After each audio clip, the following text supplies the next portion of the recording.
My name's Linda Marks. I'm 52 years old. And if you had told me this time last year that I'd be sitting across from my husband of nearly 3 decades with a manila envelope in one hand and a calm, practiced smile on my face, I would have said you were out of your mind. But sometimes it only takes one moment to wake up. And mine came over roast chicken and rosemary potatoes. I've always loved feeding people. Cooking has been my love language since I was old enough to stand on a stool and help my grandmother stir the Sunday gravy. I cooked my way through our courtship, into our marriage, and through the years raising our 2 boys. Lasagnas, meatloaf, stews simmered all day, birthday cakes with the wrong cartoon characters drawn in frosting, because I tried. And Gary used to love it. Or at least he pretended to. Lately, though, things had changed. Ever since he made partner at that shiny new consulting firm, he'd been different. Swapped his golf polos for tailored jackets, started using phrases like leveraging synergy at the dinner table, and spent more time checking his hair in the mirror than asking about my day. He was suddenly surrounded by people who wore smartwatches and had meal preps delivered in color-coded containers. And somewhere along the way, I became part of the old life he was trying to polish away. Still, I played along. I hosted his firm's dinners like I always had. I made the house sparkle, chose linens that matched the company colors, and cooked like I was trying to win a blue ribbon at the county fair. That Saturday, I had everything perfect. The butternut squash soup was velvety. The chicken seasoned with a rub I'd perfected over 20 years. The potatoes roasted with fresh herbs from the little garden Gary never remembered we had. Dessert was peach cobbler, my grandmother's recipe, the one Gary used to request on his birthday. I even lit candles. The dining room glowed, cozy and warm. The guests arrived promptly at 6, 2 younger couples I barely knew, and that regional director Gary had been buttering up for weeks. They brought expensive wine and tight smiles, all firm handshakes and slightly bored expressions. I played hostess, poured drinks, made polite small talk. Gary was in his element, holding court at the head of the table, laughing too loudly at things that weren't funny. Dinner was served. Everyone complimented the food. Lightly, of course, like it was a formality. Then came the moment. Gary sliced into the chicken, took a bite, and said, loud enough to slice through the jazz music playing from the Bluetooth speaker, "Well, don't expect 5-star cuisine. Linda's cooking is more prison food chic." I froze. My hand holding the wine bottle trembled slightly. At first, I thought maybe I misheard. But then came the chuckles from the guests. Hesitant but present. He wasn't done. "I'm telling you," he said with that smug grin I used to find charming, "if she ever opens a restaurant, it'll be called Cell Block Casserole." Laughter. Real this time. And Gary beamed like he'd just nailed the punchline at a comedy club. I stood there, still smiling, because what else could I do? I nodded, poured more wine, and excused myself to the kitchen. I stood by the sink, staring out the window into the dark backyard, my hands clenched on the edge of the counter. The window was fogged slightly from the warmth inside. I wiped it with my sleeve and stared out, not really seeing anything. That was the moment it hit me, not just the insult, but everything that had led to it. The years of being invisible in my own marriage. The way Gary barely looked at me anymore, unless I was handing him something. The little digs that started as jokes, then turned into habits. The silence that followed my words like they didn't matter. And now, here he was, mocking me in front of strangers. People who'd never seen the years I'd spent supporting him. The meals I made with tired hands. The way I held our family together while he networked. That night, after everyone left and the dishwasher hummed behind me, Gary sauntered into the kitchen like nothing had happened. He kissed me on the cheek, absent-mindedly, like he was checking something off a list, and said, "See, that wasn't so bad." Dinner turned out okay, even with the rustic presentation. I didn't say a word, just smiled. That same smile I wore when our youngest forgot Mother's Day. The smile I wore when Gary canceled our anniversary dinner to golf with a client. The smile I wore when I realized I hadn't been touched, really touched, in over a year. "Oh, don't worry," I said softly. "Tomorrow night's dessert will be unforgettable." He didn't even hear the shift in my tone, just grunted and went upstairs. But I stayed in the kitchen. I poured myself a glass of wine and sat at the table alone, staring at the flickering candle. And I knew I was done. Not just with Gary's cruelty, but with the part of me that tolerated it. I had a plan. A slow-baked, carefully layered plan, just like my lasagna. And dessert. Well, dessert was going to be served with legal garnish. The next morning, I woke up before the sun. Not because I had to, but because I couldn't sleep. My body was still, but my mind had been running all night, reworking my plan like dough on a floured counter. Gary was snoring next to me, his mouth slightly open, face mashed into the pillow. I watched him for a long minute. This man, who once brought me daisies in a plastic cup because he said they looked like sunshine. This man who, over the years, hardened into someone who could humiliate me in my own home and think it was cute. I got up, put on the robe he bought me 15 Christmases ago, the one with a faded embroidered L on the chest, and padded downstairs to the kitchen. The house was quiet, the kind of quiet that hums in your ears when your heart's making noise. I brewed coffee and pulled out the legal folder I'd kept hidden at the back of the pantry behind the slow cooker we never used. Inside were the documents I'd been gathering for months, not because I planned to leave, but because somewhere deep inside me I had started to prepare for the possibility. A little self-preservation kit, just in case. Bank statements, retirement accounts, the deed to the house. I'd kept copies of everything, even the things Gary said didn't matter, especially those. It was time. I made some calls that morning. A lawyer, Cheryl, recommended by my friend Marla, who had gone through a similar unraveling a few years back. She was sharp, calm, and when I told her what Gary had said in front of our guests, she just whistled and said, "Honey, we're going to feed him more than his words." I also called my cousin Sharon, who lived 2 states over. She'd offered me her guest room more times than I could count, especially when she came to visit and saw how Gary talked to me like I was a burnt piece of toast. "Anytime, Lynn," she always said. "All you gotta do is show up." I wasn't going to Sharon's just yet, but I needed to know the door was open, and it was, wide open with fresh sheets and a welcome mat. I didn't confront Gary that day. No, I made breakfast like I always did. Bacon, eggs, toast, overdone, just the way he liked to complain. He barely grunted a thanks before heading out to play pickleball with his gym buddies, one of whom I suspected had a thing for me, judging by the way he avoided eye contact. While he was gone, I cleaned out my closet, not because I was leaving right that minute, but because I wanted to. I wanted to see what my life could look like in a suitcase. I picked the essentials: the blue cardigan with pockets, 2 pairs of jeans that still fit, and the white blouse with tiny yellow flowers that always made me feel a little hopeful, even if only for a minute. When Gary came home, sweaty and smug, I was on the couch pretending to scroll through recipes on my iPad. He kissed the top of my head and said, "What's for dinner, Warden?" Warden. He actually called me that. "Something new," I said sweetly. "A surprise." He grinned. "As long as it's not another meatloaf parole." That night, I made spaghetti and meatballs. His favorite. Not the cheap kind, either. Beef and pork blended just right. Homemade breadcrumbs, basil from the plant in the window. I poured him a glass of Chianti and set the table with a cloth and candles again, just like the night before. But this time, there was one extra place setting. Gary came downstairs in his usual evening uniform, basketball shorts, and a t-shirt from some long-forgotten charity run, and raised an eyebrow. "Who's joining us?" he asked. "Dessert," I said, placing the envelope gently on the third plate. He squinted. "What's that?" I sat down across from him, smiled the kind of smile you reserve for strangers in elevators, and said, "It's for you." He opened it with one hand, still chewing. The chewing slowed, then stopped. "Divorce," he said, like the word was in a language he didn't speak. "Yes," I replied, reaching for my wine. I thought it might go well with meatballs. He laughed, actually laughed, like I'd made a joke. "You're kidding." "I'm not." He set down his fork. "Come on, Linda."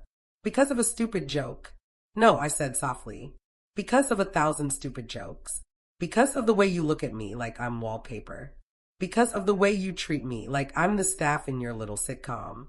Because I finally remembered that I am more than the meals I serve." He blinked, stunned silent for once. I've already spoken with Cheryl Marks, I added. You might remember her, Marla's lawyer. Real shark, that one. She'll be in touch. He sputtered. You're overreacting. No, Gary, I said, my voice steady as I stood. I'm finally reacting. I didn't cry. I didn't raise my voice. I didn't need to. Because sometimes the most powerful thing a woman can do is walk away from a man who doesn't realize she already has. Gary didn't say much the rest of the night. He just sat there, staring at the divorce papers like they were in a foreign language, like he couldn't believe someone had the audacity to hold him accountable. He was always the type to bounce back quick, shake things off, brush them under the rug, act like nothing was ever really wrong. That night, though, he didn't try to charm or deflect. He sulked, pouted like a child. When I came downstairs in my robe around midnight to grab a glass of water, I found him in the living room, sitting in the dark, staring out the window like some tragic figure in a low-budget drama. He turned when he heard me, eyes glassy, and said, "You really gonna do this?" I didn't answer. I just walked past him. The kindest answer was no answer at all. The next morning, the tantrum began in earnest. It started small, passive-aggressive remarks about how the coffee tasted different when I made it now. Then it escalated to leaving dishes in the sink, like he was daring me to break routine.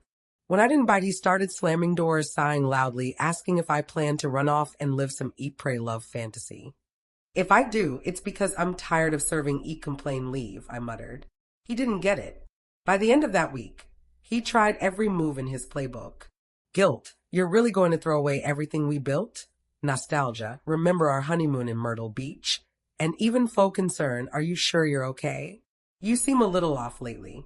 But I stayed steady. It wasn't easy. The nights were long and quiet. Too quiet. I'd grown used to the rhythm of our life, however dysfunctional it had become, and disrupting that felt like tossing a rock into still water. The ripples were disorienting. I missed things I didn't expect to miss. The way he used to make me laugh when we were young, the way he'd warm up my car on cold mornings without saying a word. But the ache of staying was worse. Cheryl, my lawyer, was a godsend, sharp as a tack and unflinching. When we met in her office, she listened without judgment, just handed me tissues when my voice trembled and said, "It's time you started making decisions for yourself again. Let him clean up his own messes." She walked me through everything. Assets, accounts, the house. Turns out, my years of meticulous record-keeping weren't just good homemaking. They were leverage. Gary hadn't bothered with details in years. I had the files. I had the passwords. I had the memory. And more than that, I had resolve. I started taking back little pieces of myself. I moved into the guest room, bought myself new sheets, bright coral with tiny white flowers. It felt childish at first, but I liked them.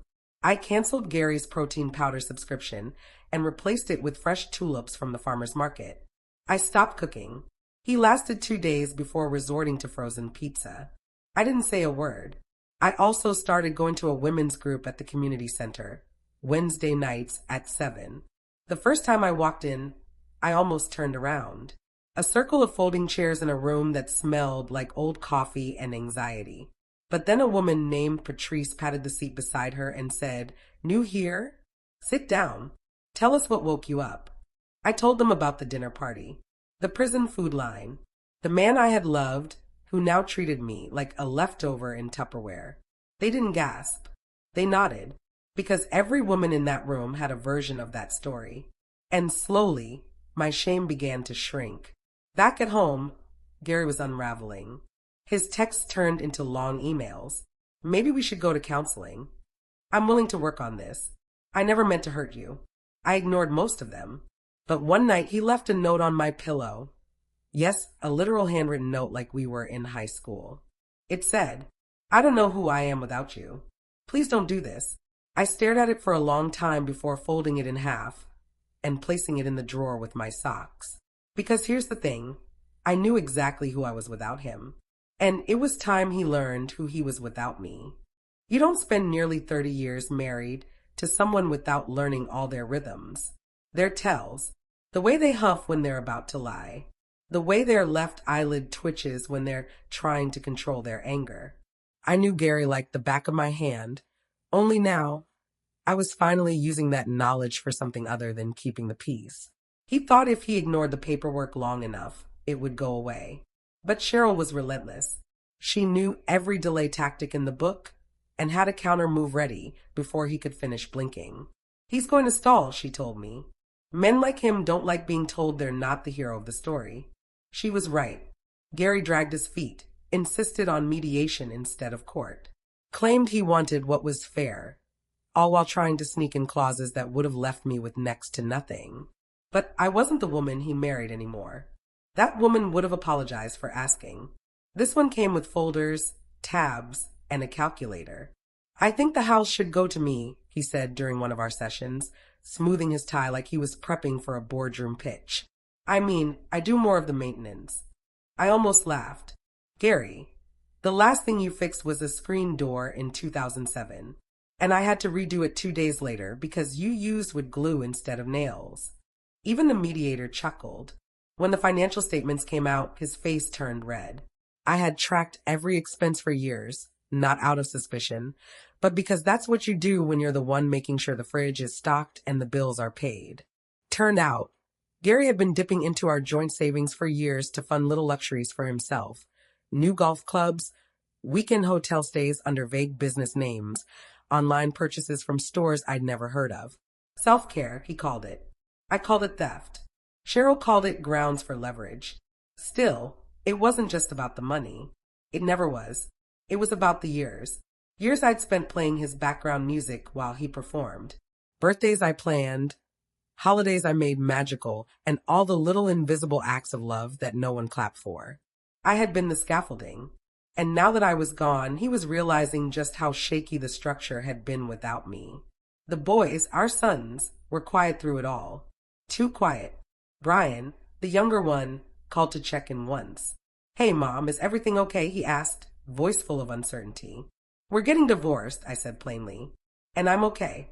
Actually, I'm better. There was a pause. Then, wow, I didn't think you'd ever. Neither did he, I replied. Jacob didn't call. He sent a text. Sorry to hear about everything. Let me know if you need anything. I stared at it for a while. I didn't know how to explain to him that this wasn't sudden, that this had been a long time coming. I wasn't angry with them. Not really. They had grown up with a version of Gary that wasn't quite real. He was fun, light-hearted, the dad who brought home pizza on Fridays and let them stay up late. He left the discipline and the emotional heavy lifting to me. He got to be the good cop. I was the one who made sure their lives worked, and they loved him for it. That was okay. I didn't need them to take sides. I just needed them to see me as a whole person. Not just Mom, the ever-present figure with warm hugs and emergency $20 bills. One night, I pulled out the old photo albums. I hadn't looked at them in years. There we were, Gary and I at our wedding, all lace and hairspray. The boys as toddlers, sticky fingers and crooked grins. Family vacations, birthdays, all the stage smiles. But I noticed something I hadn't before. In nearly every photo, I was in the background, holding someone's jacket, taking the picture, cleaning up in the corner, present, but never centered. I had made sure everyone else looked good, and no one had turned the lens back on me. Until now. It was a strange kind of grief, mourning a life that had been half lived in service of someone else's story. But it was also freeing. I was stepping out of the shadows. I was rewriting the ending. And as for Gary, he started showing cracks. I'd catch him watching me from the kitchen doorway, like he didn't recognize the woman making coffee in a crisp white blouse and lipstick on a Wednesday. I caught him when scrolling through photos on his phone, the good years, I guess, and he looked up like I'd caught him doing something shameful. He said, "You really doing this?" I said, "I already did." And I meant it. The first time I saw my name printed on something other than junk mail or a utility bill, I cried. It was a glossy little sign, no bigger than a postcard, taped neatly to the window of a small office in the community center. Linda Marks, Life Skills and Cooking Workshop. I stood there with my coffee in one hand and disbelief in the other. It had started innocently enough. Cheryl had invited me to a fundraiser mixer a few weeks back. I almost didn't go. I stood in front of my mirror for a full 30 minutes trying to decide, if I still knew how to make small talk with strangers who didn't know me as Gary's wife or mom. But I went. I wore a blouse with tiny birds on it. The woman who complimented it turned out to be Susan Yates, director of programming at the community center.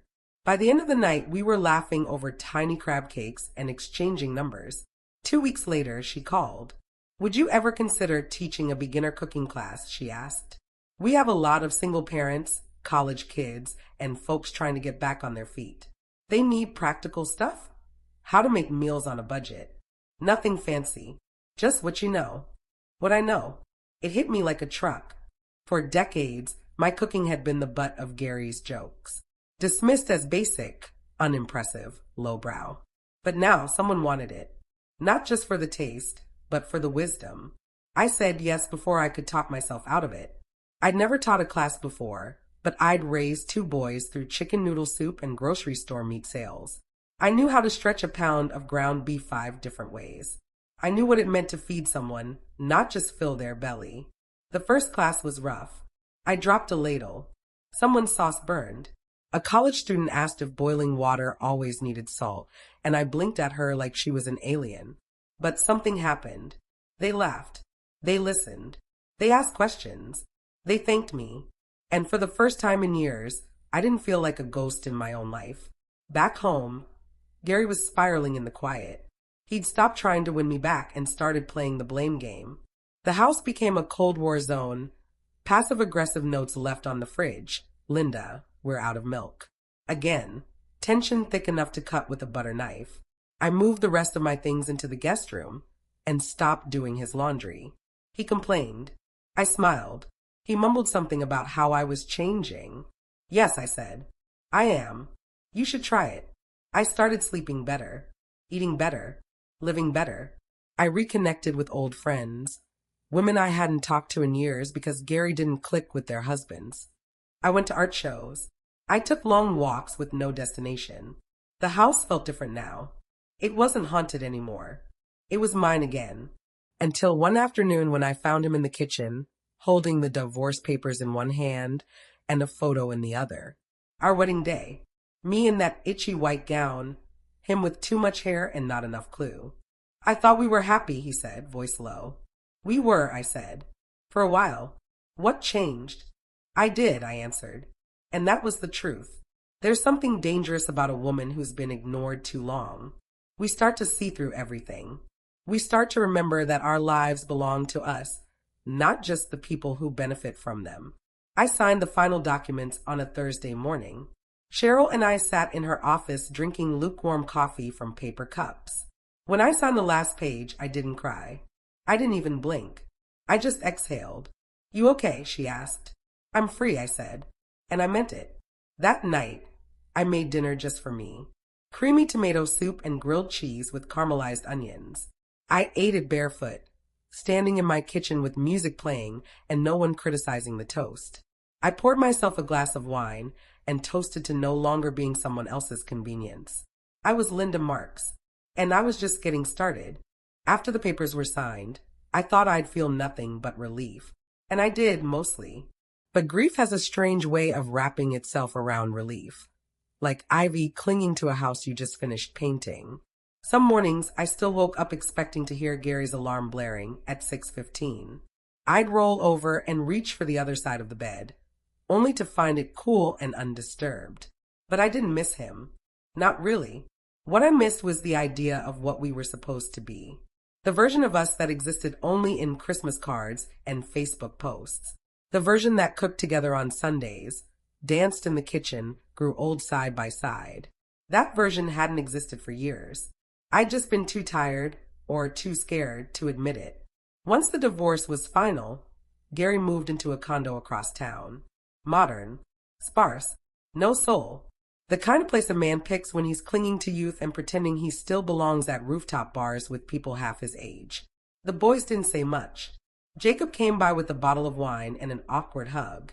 Brian called more often just to check in, though I knew he was checking on me more than with me. They were adjusting too, but I think deep down they were proud of me, even if they didn't know how to say it yet. I started spending more time at the community center. My little cooking class had turned into something more. Susan added me to the monthly newsletter, called me a local gem, and asked if I'd consider helping with a new workshop for recently separated women. Nothing fancy, she said.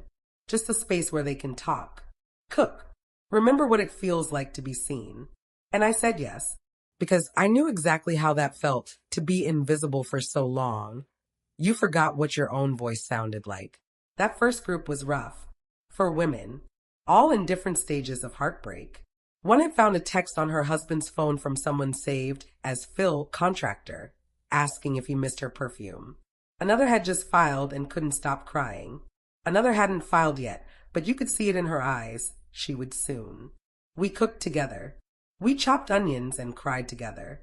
We laughed over burnt rice and shared recipes for survival. Comfort food, hope casseroles, emergency chocolate chip cookies. And somewhere in that kitchen, something shifted. We weren't just healing, we were rebuilding. One night after class, I stayed late to clean up. The fluorescent lights buzzed softly. The scent of roasted garlic and lemon still hung in the air. I wiped down the counter and glanced at the mirror by the supply closet. For the first time in years, I liked the woman looking back at me. Her shoulders were straighter, her eyes sharper. She looked tired but powerful. That night, back at home, I went up to the attic. It was time. I hadn't been up there since the early days of the split.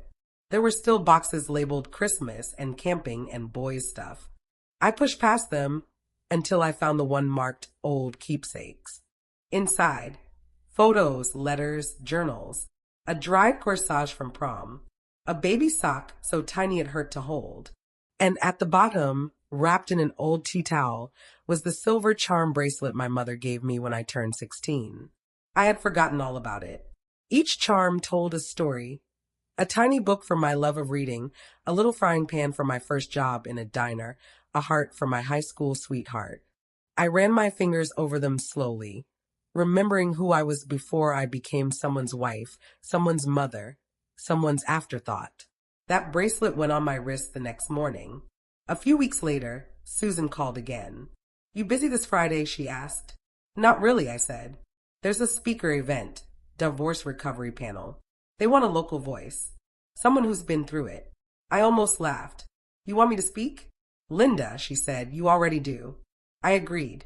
The event was held in a small auditorium. Maybe 30 people showed up, mostly women, a few men who looked like they'd been dragged there by concerned sisters. I stood at the podium, palms sweating, stomach in knots. But then I saw Patrice in the back row and Susan mouthing, "You got this," from the side of the stage. And I did. I told them the story, not just about Gary and the dinner party, but about the quiet years before it. About the slow erosion of self-worth. About how it took one public humiliation to finally realize I had been disappearing in private for years. When I finished, there was silence, then applause, then a line of women waiting to talk. Not to congratulate, but to share, to connect, to say me too. That night, walking to my car, I felt taller, brighter, lighter. I wasn't just surviving, I was becoming.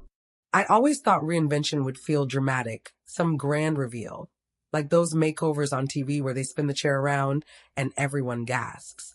But in real life, reinvention is quieter. It's making your coffee exactly how you like it and not how he used to. It's saying no without apologizing. It's buying yourself flowers just because. It was in the little things that I started to come alive again. Word of my workshop started spreading. A retired teacher named Bev came in with her best friend, both wearing matching t-shirts that said Fierce at 50. They brought a pecan pie and a list of questions, sat in the front row, and took notes like it was a college seminar. A young woman named Tasha came too, just 28 and fresh off a breakup with a man who told her she was too much. We chopped onions side by side while she told me her story, and I told her mine. When she laughed at something I said, really laughed, I thought, this is what healing looks like.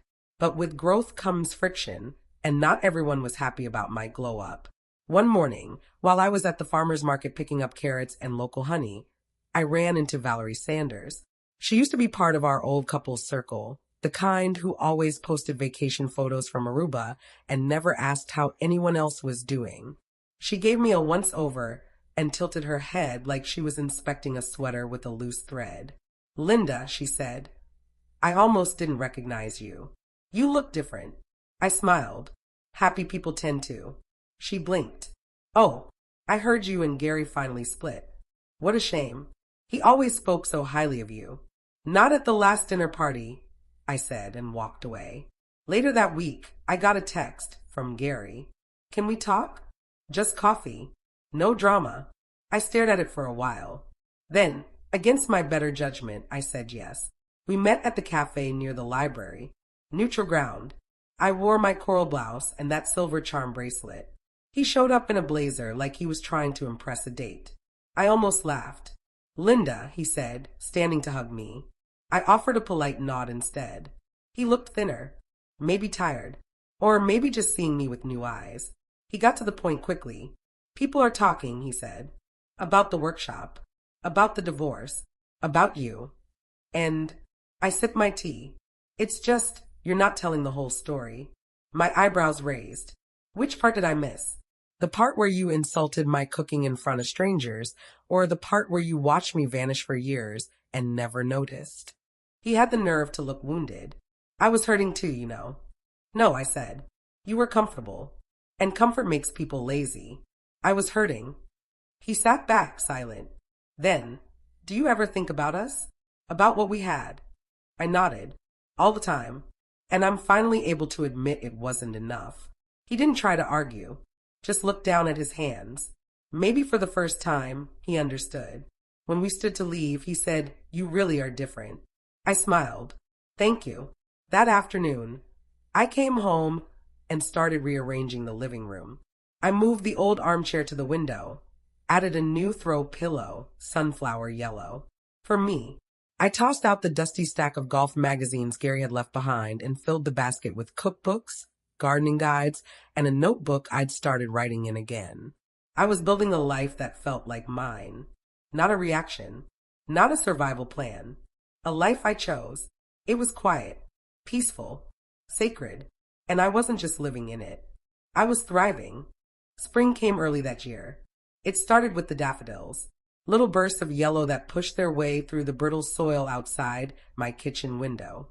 I hadn't planted them. Gary must have years ago when he went through that brief "let's try gardening" phase and lost interest after 3 weekends.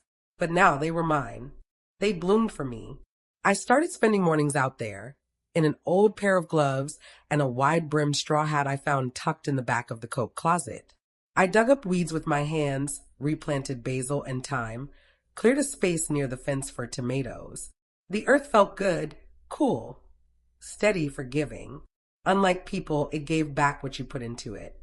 That's what I loved about it. No judgment, just growth. One Saturday morning, as I was patting down the soil around a new lavender bush, I heard footsteps on the gravel path. I turned, dirt still on my cheek, and saw Jacob, my oldest, my quiet one. "Hey, Mom," he said. "Wow, you really got into this, huh?" I wiped my hands on a towel and gave him a hug. "Helps keep me grounded," I said. He nodded. "I've been meaning to stop by. Things have been nuts." I didn't press. I just gestured to the porch. "Sit. I'll make us something." I brought out lemonade and lemon scones, one of my workshop recipes. He took a bite, eyes widening. Okay, he said, grinning. "You're officially better than Starbucks." We sat in the shade, just us, like we hadn't in years. After a long pause, he finally said, "I didn't get it at first. Why you left? I thought maybe it was a phase or, I don't know, something dramatic.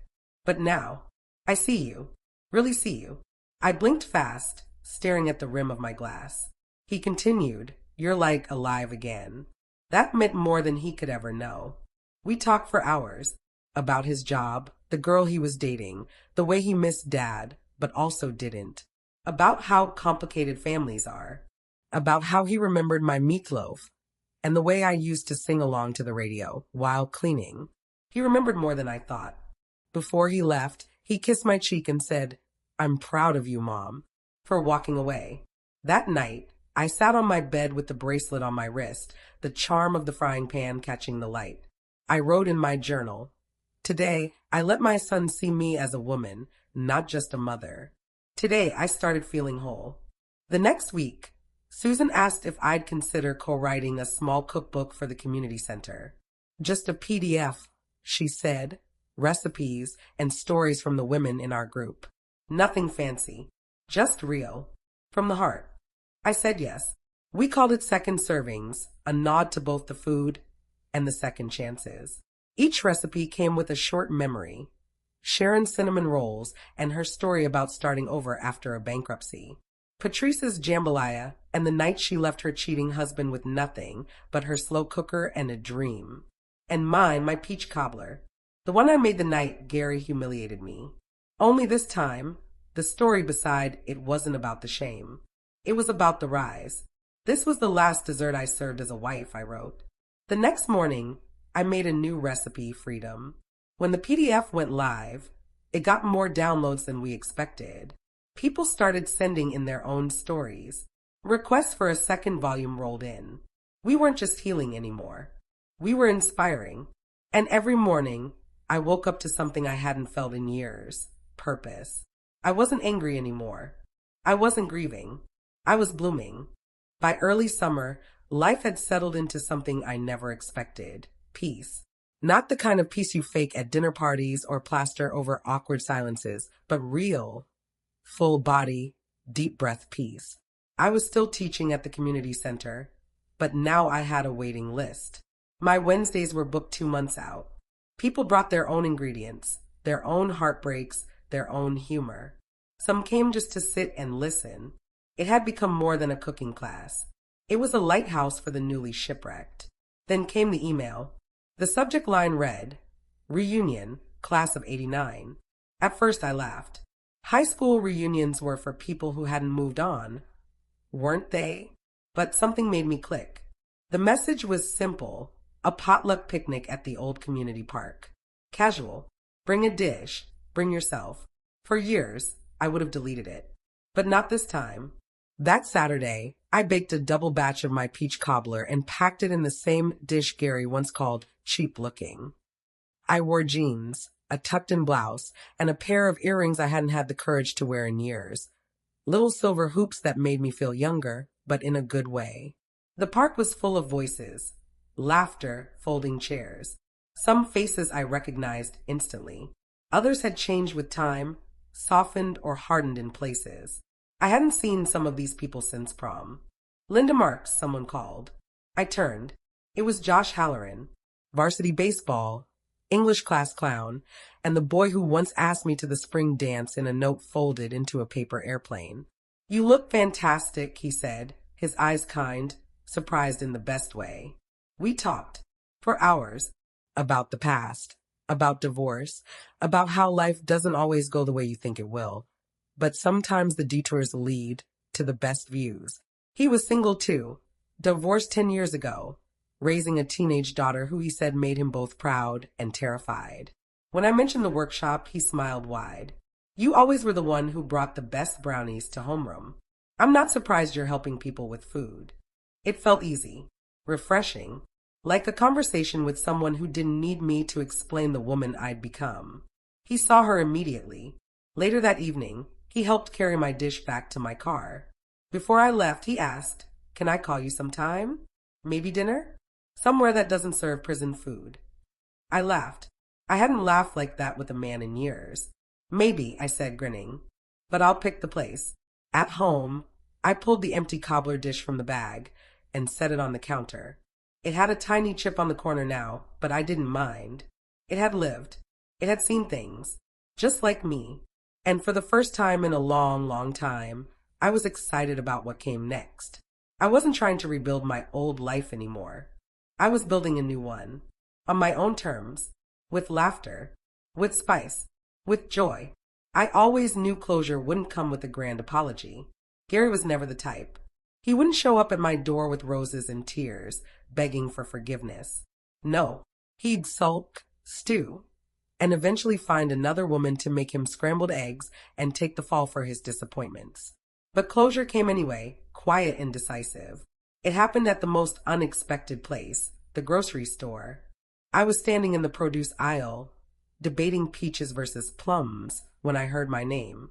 Linda. I turned, and there he was, Gary, looking older than he had 2 months ago. His shirt was wrinkled, his eyes tired. He had a sad little basket with a microwave meal and a bottle of heartburn medication. Hey, I said simply. He studied me, like he didn't recognize the woman in front of him. I was wearing a sundress, my hair was down, and my lipstick wasn't the shade he used to call too bold. I smiled anyway. You look good, he said after a pause. I am good, I replied. He gestured to the cart. Cooking for someone? Yes, I said. Me. He shifted his weight. I still think about that night. The dinner. I didn't mean it, you know. I nodded. I know. But it doesn't change that you said it. And you never tried to take it back. Not really. Silence stretched between us like a rubber band pulled too tight. I didn't expect you to actually go through with the divorce, he admitted. That's because you never expected me to choose myself, I said. I left him standing there, next to the bruised bananas and regret. Back home, I unpacked my groceries and prepped a new dessert for my next class, blackberry crumble with cinnamon whipped cream. Something warm, tart, and unexpected. Just like life. That night, I sat on my porch, barefoot, a glass of chilled wine in my hand, and that charm bracelet catching the light. The summer air was thick with honeysuckle, and the garden was thriving, bright tomatoes, proud basil, and lavender blooming tall. I had thought the best years of my life were behind me, but they weren't. They were here, now. In the way my students laughed as they stirred sauce, in the way my hands moved confidently in the kitchen, in the way Jacob called just to say hi, in the text from Josh that read, "Can't stop thinking about your peach cobbler." And you. The world hadn't ended when Gary insulted my cooking. It had begun. And the next time someone dares call my food prison food, I'll smile sweetly and say, "Funny, I built my freedom on it." Because sometimes dessert is best served cold, with a side of independence.